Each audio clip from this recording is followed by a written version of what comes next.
The United States now, the country has extended a contract in Iraq with a company linked with Z Services, which used to be known as Blackwater. Blackwater has been banned from working in Iraq. A new contractor will take over when it's ready to provide transport for U.S. diplomats in the country. And we can now cross live to our correspondent in the United States, Dina Gusovsky, who is in Washington. Hello, Dina. Over to you now.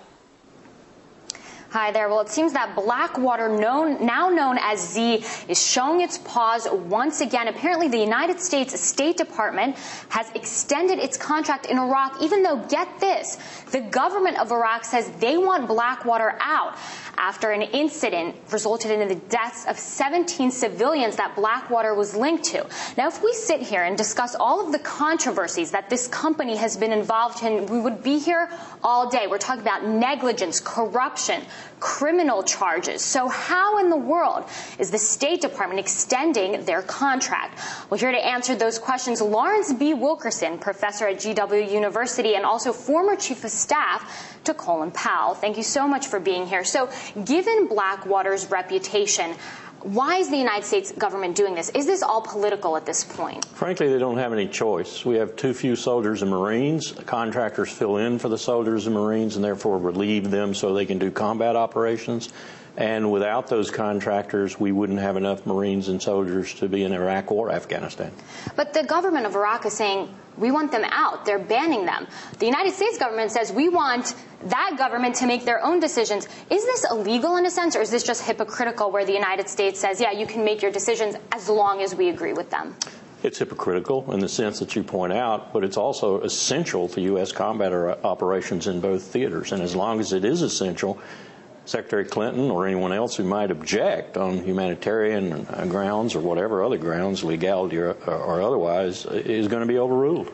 Now, when we talk about private military firms, this rise in private armies, it really became obvious during the administration that you worked for, that we had all these private Even contractors. Before that, Dick Cheney was the Secretary of Defense when I was working for Colin Powell when he was chairman of the U.S. Joint Chiefs of Staff. And Dick Cheney made these decisions to outsource all these major functions in the military to people like Halliburton. Right. And so where's the accountability here? I mean, these charges of facilitating murder, smuggling weapons, operating sex rings from the CIAs to former employees who have confessed about this obnoxious behavior. I mean, we have the confessions, we have the pictures to prove this. Who is going to be held accountable? Will someone be responsible for this? I hope that we're going to do what we didn't do in Iraq for years, and that is set up some sort of status forces agreement that will allow military courts or civilian courts or a combination to hold these contractors accountable when they perpetrate crimes like we do soldiers and like we do civilians.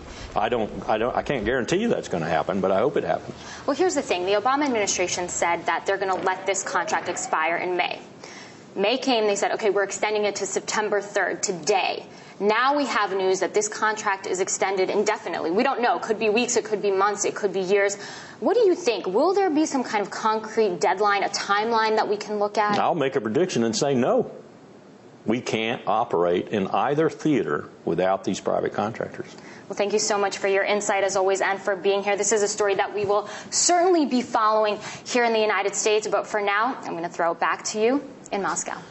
Well, thank you very much, Dina. That was our T's Dina Gusovsky talking to Lawrence Wilkerson, former chief of staff to Colin Powell. Thank you very much, Dina.